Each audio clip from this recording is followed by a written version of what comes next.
What's up, my friend?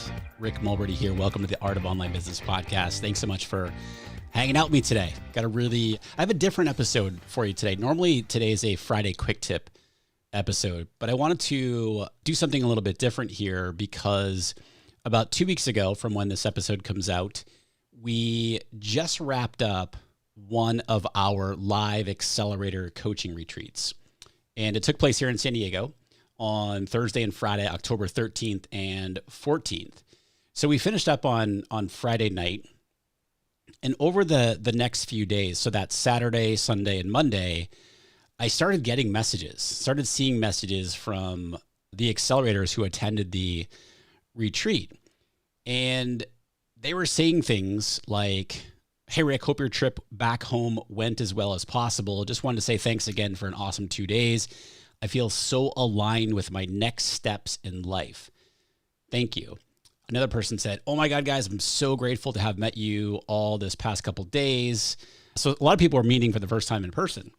"I had the best time ever. I had so many great takeaways, but the most helpful one was realizing that none of us really have our totally dialed. We're all just figuring it out.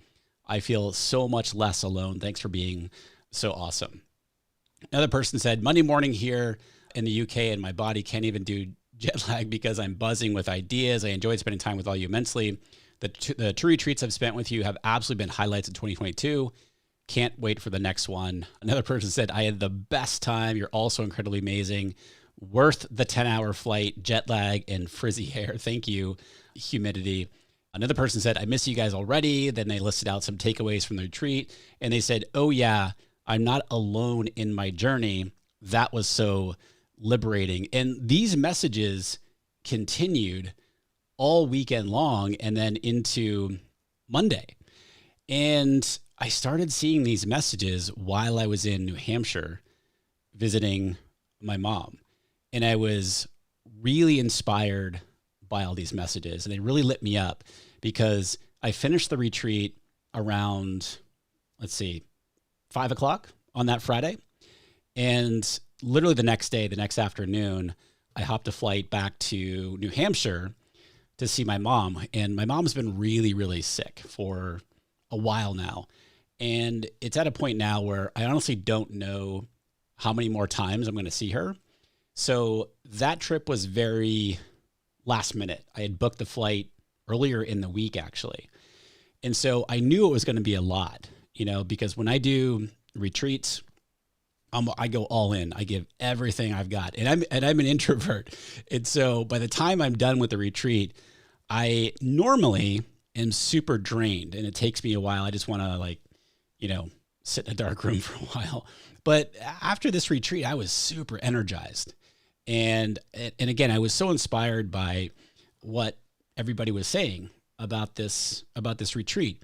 And it hands down was the best live event that I've ever done in 9 years of doing my online business. And I've done a lot of live events. And so today, what I thought I would do is give you a behind the scenes of the retreat and share some things with you from the retreat, from my perspective, like some big takeaways, some ahas, and some lessons that I observed and also took away. So first of all, a lot of people are asking me what made the event so great? Why was this the best event that I've ever done? And why are people saying, all these amazing things? Well, and I thought a lot about that. Here's the number one reason, and this is a big takeaway this is going to be helpful for you too, whether you're doing, group coaching or a mastermind or a membership or any kind of community, right? The event was so amazing because of the people in the room. There were 25 people there, and they gel so well together. This is very intentional. Accelerator is application only, right? So if you are interested in joining Accelerator, you have to apply, fill out a few questions there, and then I get on a Zoom call with you personally. And I only allow 32 people in Accelerator. So it is a very small group, and I'm very particular about who I accept in terms of values and in terms of, level of the business. And so that is all very intentional. And it really is because of that when we get together as a group, it's just, I mean, it's magical. It really is a magical experience. And I just kept hearing that from the members. So it just cements what we're building here and what we're creating within the Accelerator experience. And so if you've got a membership, if you've got a group coaching program or a mastermind or whatever it might be in your business, really look at the members that you are allowing to come in or who are signing up. What are the commonalities that you're going for? Now, as I'm going to talk to you about here in just a second, Pat Flynn from smartpassiveincome.com. Pat's one of my very best friends. He spoke on Friday and he talked about community. And for his SPI Pro community, it's for newer business owners, that it's application only. And so that's kind of unheard of for memberships. But yet the reason that Pat does that is for the exact reason I'm talking about here, is being very intentional about the community that they are creating.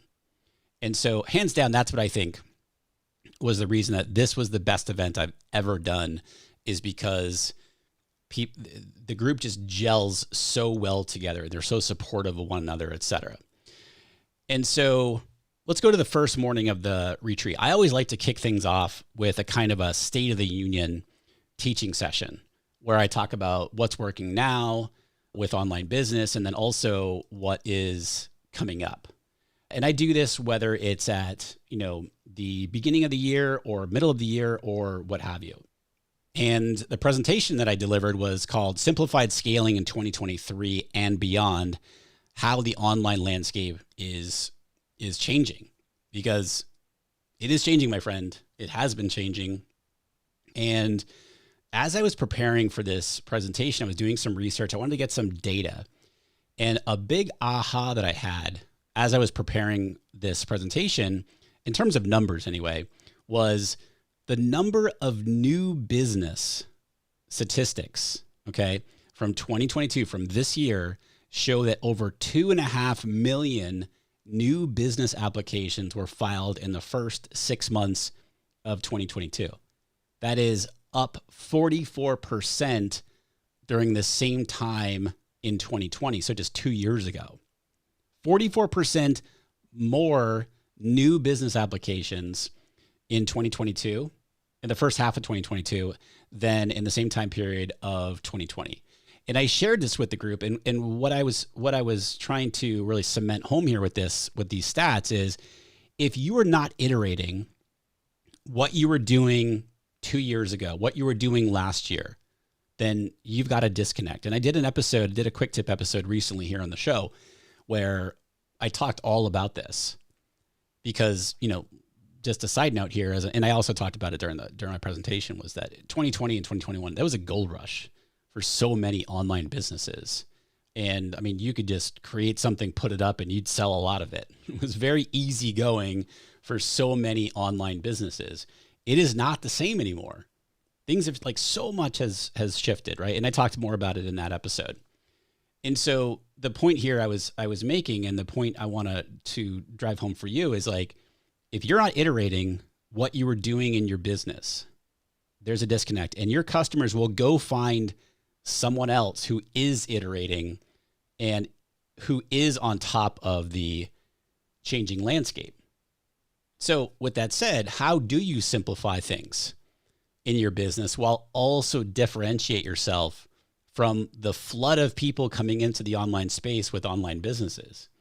It seems like these days everybody is like, oh, I can create an online course. And I think that's really hurt the industry, by the way.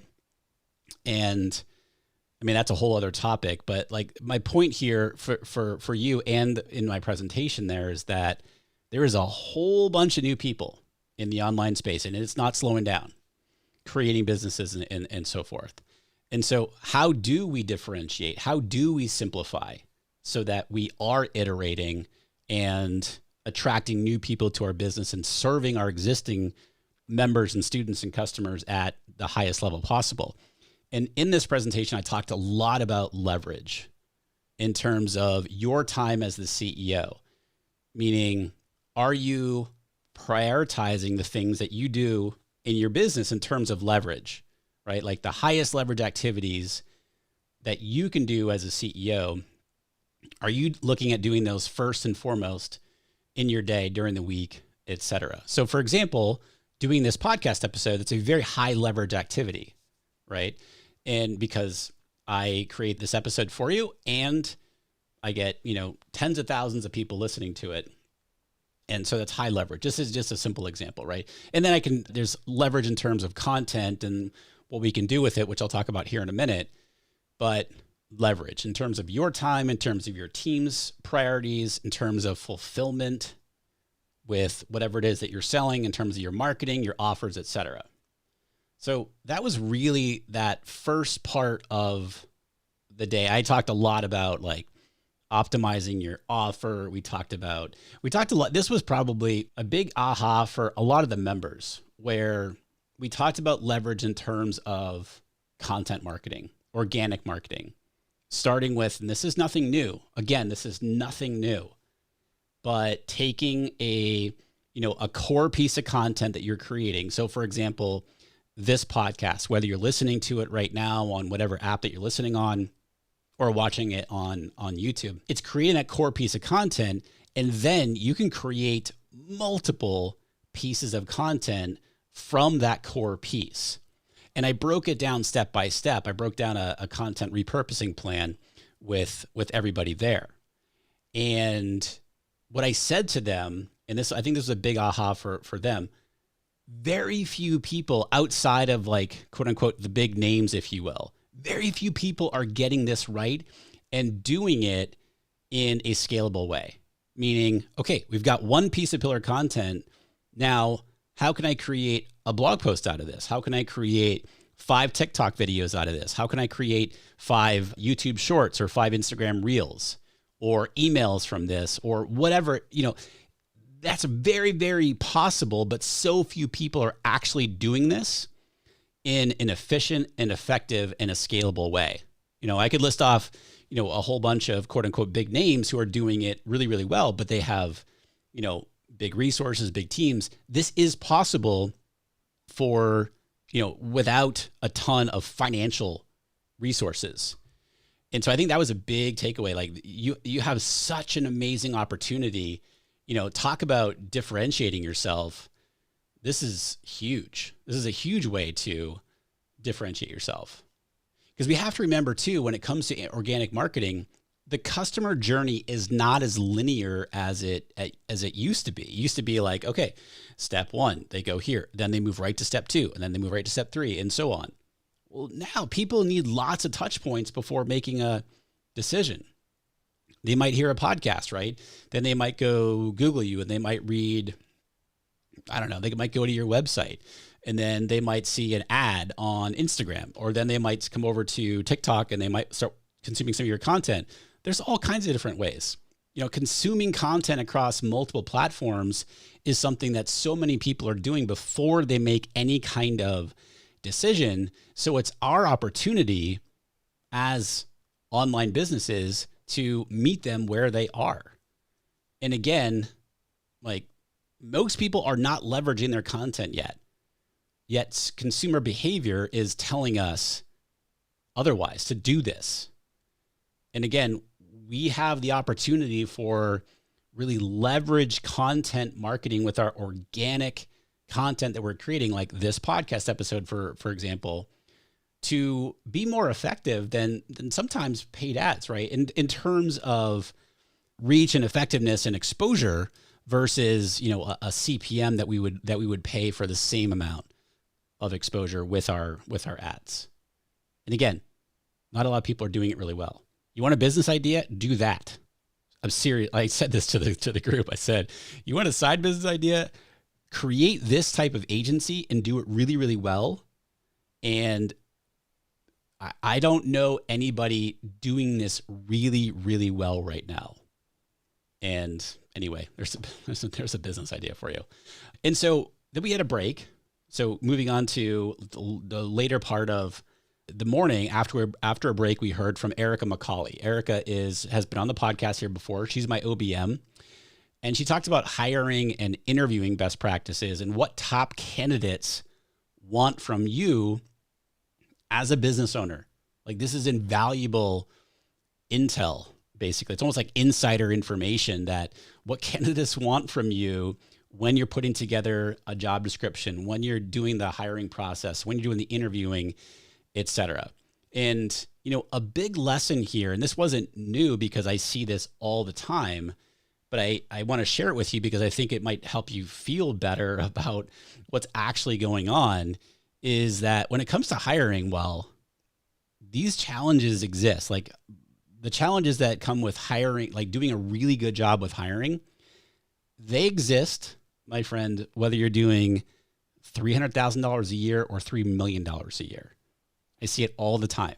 It is the exact same types of hiring challenges that people have at all different levels of the business. So if you are somebody who is still in the earlier stages of your business, if you will, but you're still established, you're doing extremely well, right? And you're thinking, oh man, like, I'm tired of having all these hiring issues and challenges with my team and stuff like that.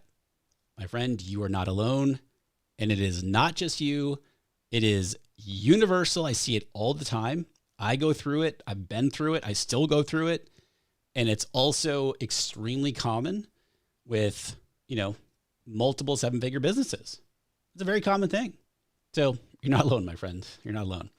But the presentation that Erica did, she's a genius in this, and people had so many good takeaways when it came to that. So before I talk about after lunch, by the way, if you'd like to be in the room at our next live retreat, which is going to be in April 2023, by the way, and also you'd like me to coach you and also get help from 30 other really special online business owners to help you grow and scale your business. If you're an established online course or membership creator, or you're a coach, then I want to invite you to apply for Accelerator. As I've been sharing with you, we have limited number of people that we allow in the program, 32. And so if you want to check it out, if you want to go learn more about it and hear from current and past members also over on the page, just go to rickmulready.com/accelerator. So after lunch, we did one of my favorite things that I do at these live retreats. We broke out into two smaller groups where each person in each of the groups has an individual hot seat. So one of the groups went into the room. We did this at a hotel, by the way, here in San Diego, right down on the harbor, right on the water. It's really cool. And so one person went in one of the rooms and another person stayed in the room where we were doing the presentations and so forth. So each person has an individual hot seat, and they have the chance to get help from their group on whatever problem or challenge that they're bringing to the group. And my observation here, big takeaway here, and again, this isn't new, but the people who get the most out of these hot seat experiences are the ones that are open to listening to ideas from people who are in completely different niches. These are often the best ideas, right? So if you're in the gardening niche, I don't know why I called it niche. If you're in the gardening niche, right, what often happens is you might completely tune what somebody else is saying out if they're in the teaching space, if they're a teacher entrepreneur, or if they're in the business space, or if they're in the music space, or whatever it might be. You're doing yourself a massive disservice, because some of the best ideas that we can get is from people who are in completely different niches, completely different. Oftentimes, what's happening over in that niche isn't happening in your niche. So it's the people who are open to those ideas that win the most in these types of experiences. It's something I always tell accelerators when they first join the programs, like, be open to hearing ideas from other niches, because again, those are some of the best ideas. That was an observation, just watching people, but it's also something that we always talk about. After that, we finished up, we went to dinner. I took them to a really nice restaurant that was literally like a half-mile walk down the water. It's a side, like a pathway along the water, and to a really nice restaurant that was right on the water, overlooked downtown San Diego. And we had 2 tables out on a private patio, and it was so much fun. And again, goes back to how well the group gets along, how well they gel together. Again, very intentional. And you've heard this before, right? Like when you go to an event or something like that, some of the best, what you get the most out of is these side conversations that are happening in the hall or at lunch or breakfast or dinner. And that was no different. And I had a blast. It was just so much fun. Everybody loved it. One of the big takeaways for me, one of the big ahas, was when one of the members asked me about, are you still donating to such and such charity?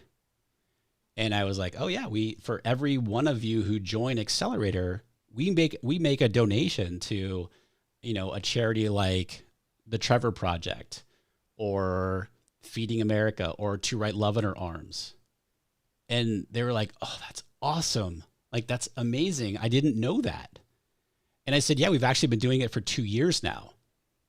And this person said, if I knew that, and it's funny because this person didn't even, when they showed interest in Accelerator and they applied, like they were like, I'm in, just show me where to sign up.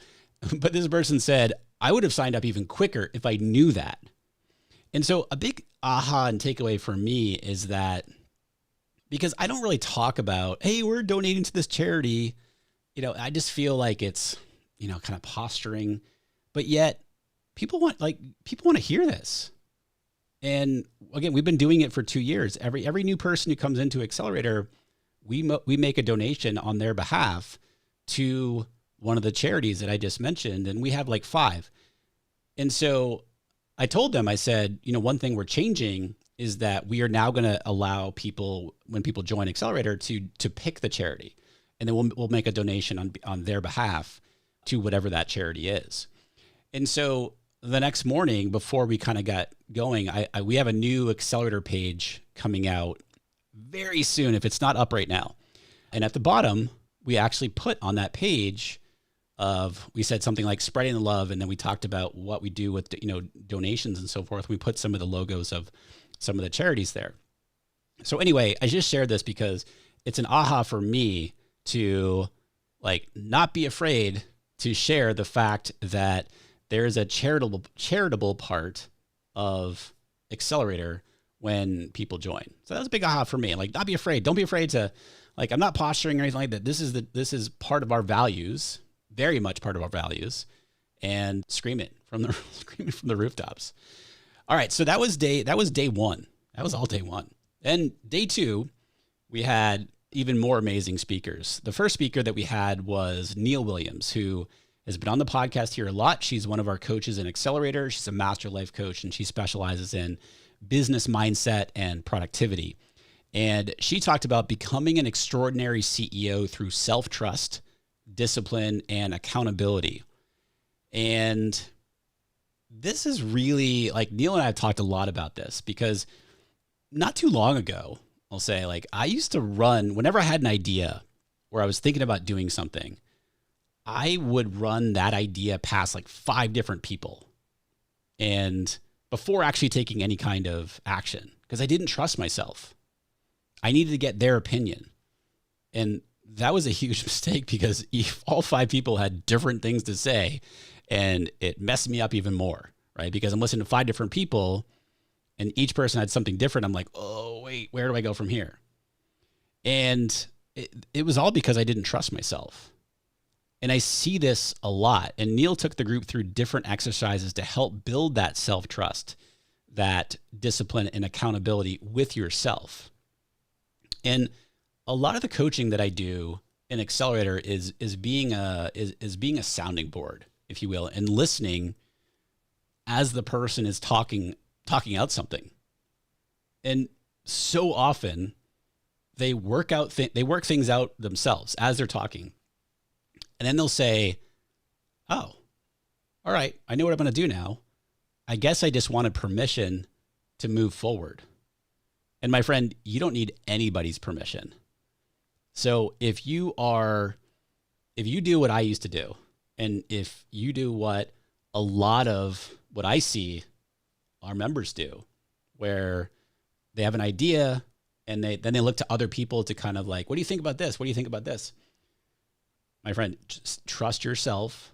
You know what you're doing, and move forward, right? Because if it doesn't work, okay, you learn something and then you keep moving forward from that. You learn, like, you do an assessment. What worked? What didn't work? Why didn't it work? Why did it work really well?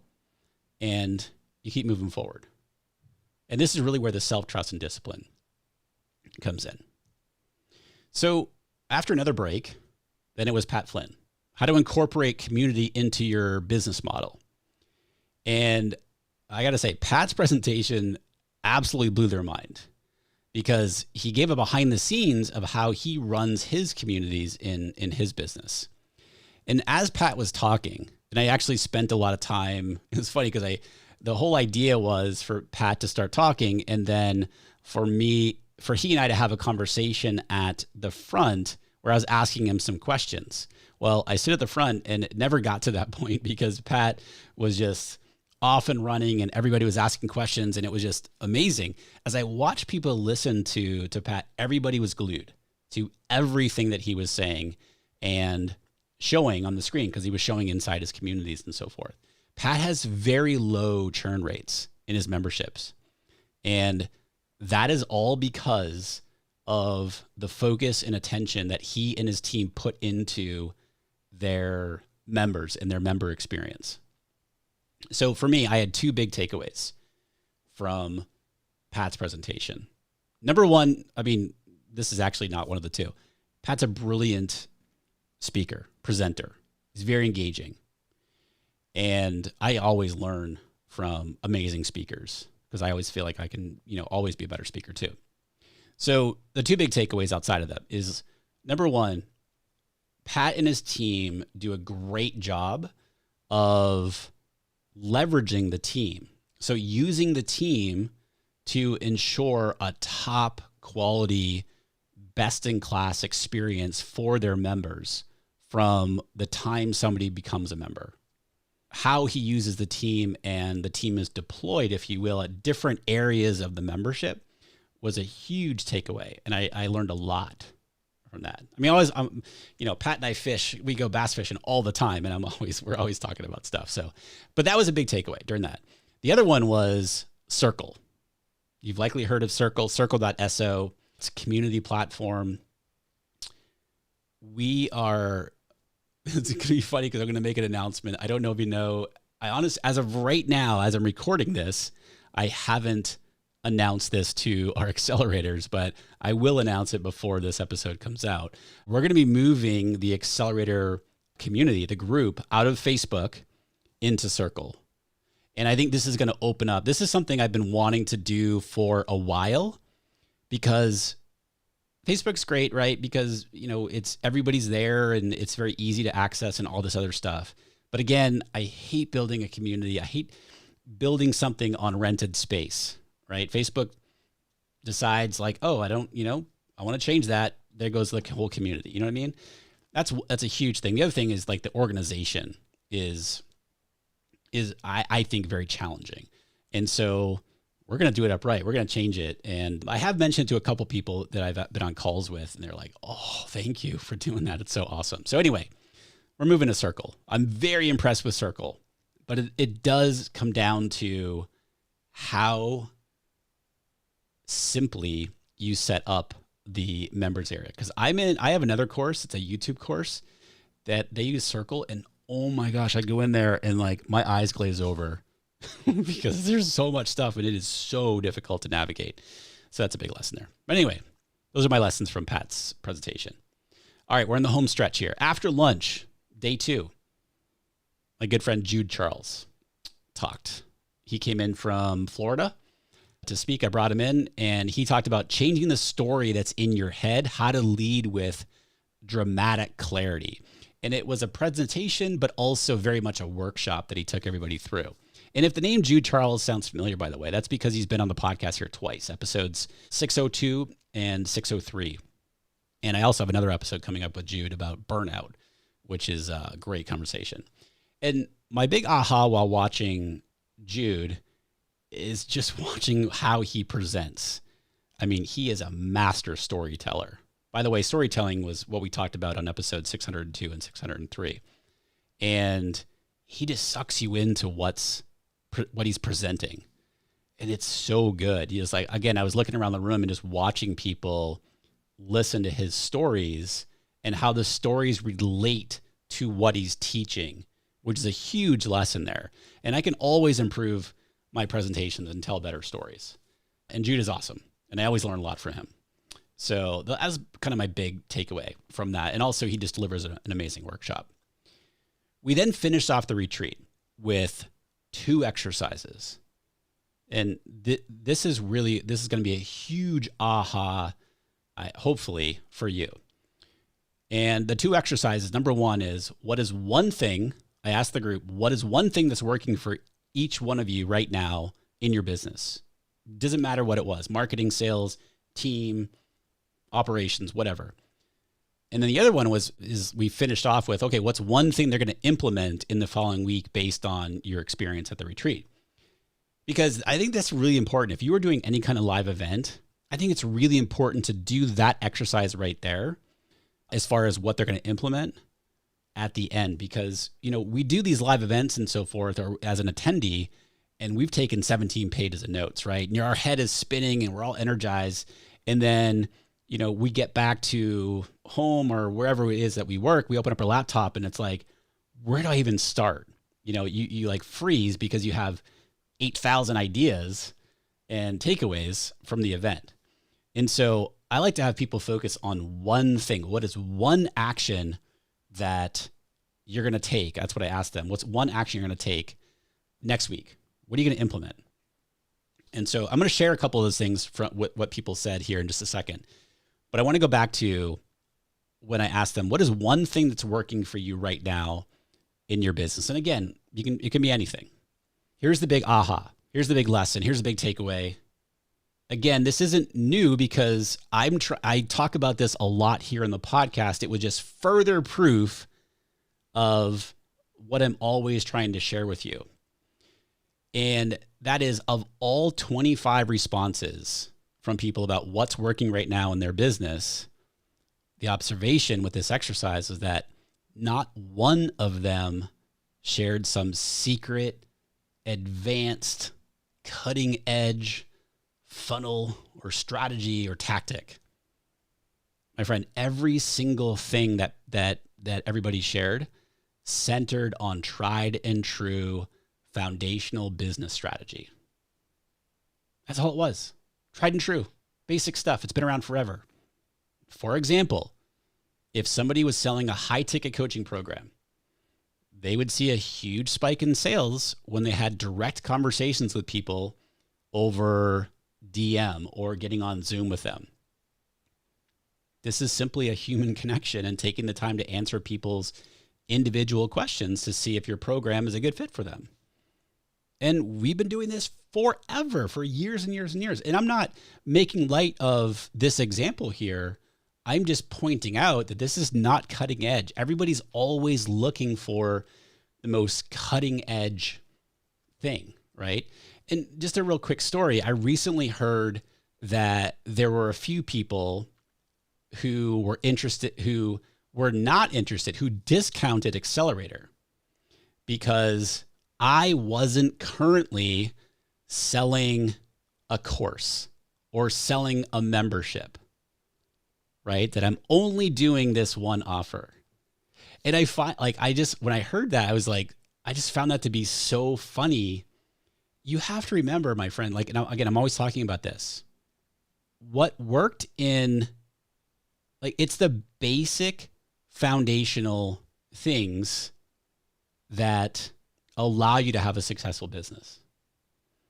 It's connection with your audience. It's listening to your audience. It's messaging based on how well you know your audience.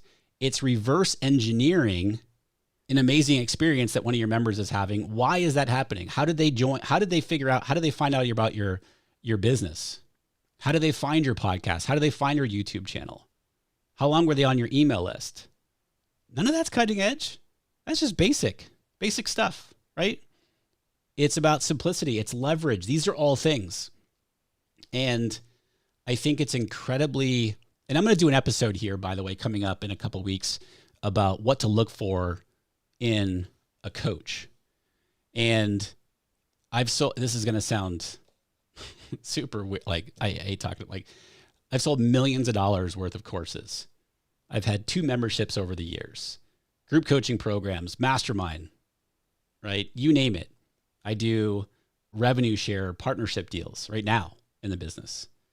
And again, I feel like someone's saying, oh, they're not currently selling a course, so I can't learn from them, or I don't want to learn from them because they're not on what's the latest thing. I just think the lesson for you here, my friend, is like, as somebody said, what's old is new.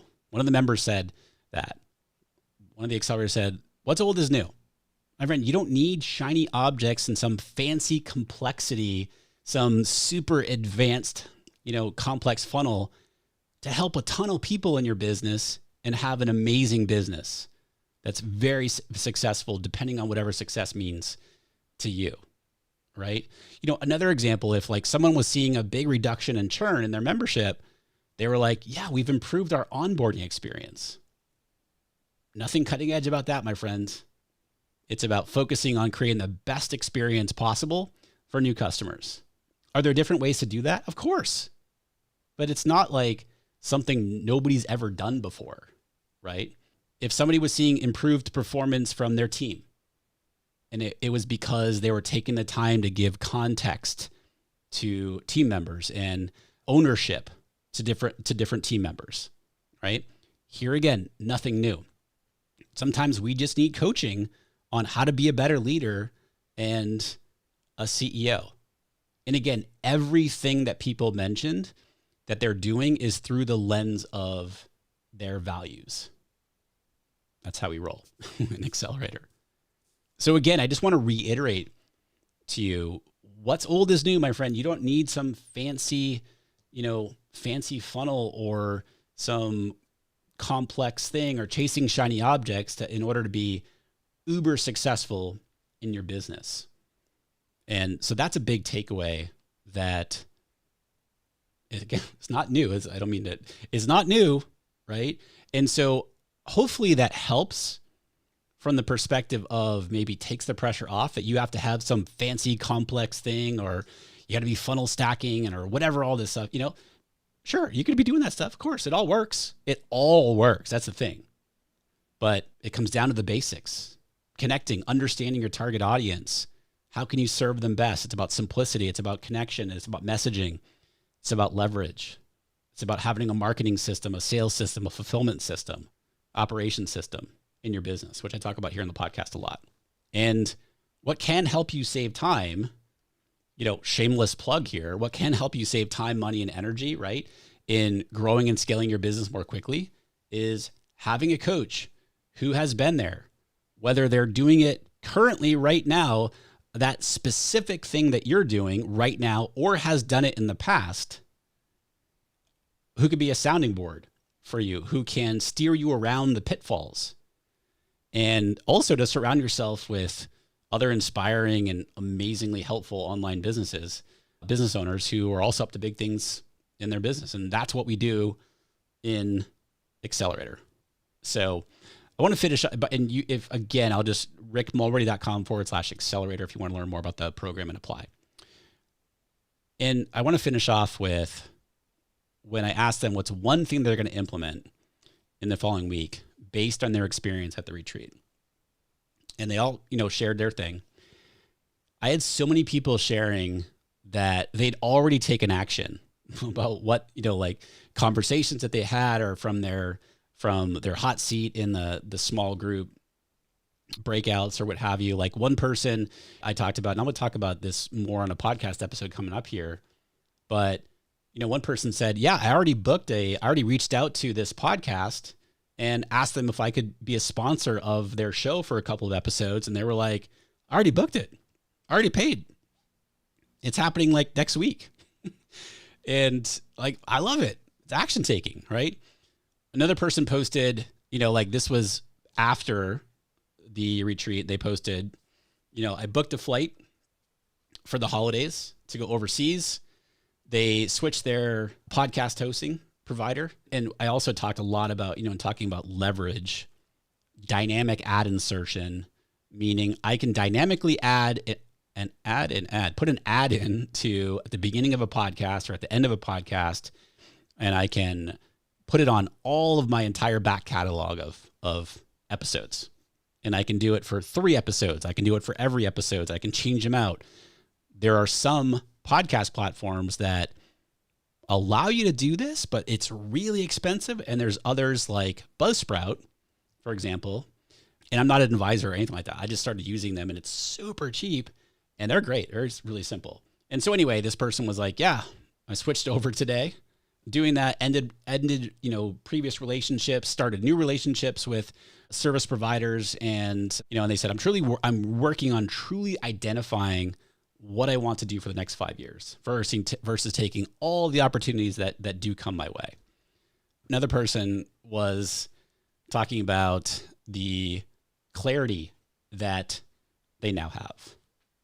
They talked about, one thing is like, oh, I have complete clarity now on a revenue model where I'm going to add a back-end membership to my course. Another person said, I'm so excited about growing my business with all these ideas and renewed boldness that I've gained the last few days. So all of these things, it's about moving forward and doing it in such a way, remember, number one, through your values, right? And remembering it's about the basics. It's not about some fancy, do the fancy things work? Sure. Yeah. It all works, my friend. So why not simplify it and get down to basics and just have an amazing business in the process? So I hope this was helpful for you. I kind of wanted to do it sort of documentary style, if you will, and kind of take you through that event. I will say the biggest regret that I have personally of the entire 2 days was not staying around for Friday night dinner. So we ended the retreat at like 5:00, and a lot of the people were staying, until the next day or through the weekend. So most of the group got together for an impromptu dinner at the hotel. And from what I heard, it continued. Like just the energy and people sharing and breaking out and talking strategy and all, I do wish I was there for that. However, I wanted to get home and see my daughter and my wife, of course, Amy. I wanted to get home and see Maya. I was away for, 2.5 days essentially, because I came down early on Wednesday. I stayed down at the hotel, and then I was leaving the next day to go to New Hampshire for a couple more days. So I wasn't going to I haven't been seeing her. So I wanted to get home and spend some time with her before she went to sleep that night. But next time I will not plan a trip, hopefully, right after the retreat. And I'm definitely going to stick around that night because it's just, let's continue the amazingness that's happening with that. So that's a big takeaway for me, and also for you as well. If you're doing any kind of live event in your business, take advantage of those opportunities where sort of the impromptu meetups, if you will, encourage those and take part in it. So hopefully this was helpful for you to hear it kind of behind the scenes of our retreat. It was amazing. And I had huge takeaways. I learned a lot. I always learn a lot. And our next one's coming up in April. So again, if you're interested in being a part of this, if you're being a part of Accelerator, this is not some false scarcity. Literally, when I am releasing this episode, at the time recording this, I have 5 spots that are open. And so if you're interested in chatting with me about it, just shoot me an email. You can go to the Accelerator page if you want, or you can just shoot me an email, rick@rickmulready.com. That is my personal email. Shoot me an email and let's chat. See if you might be a good fit, and see if I'm a good fit for you and we're a good fit for you. Thanks so much for listening, my friend. Appreciate you. And until next time, be well. Talk to you soon.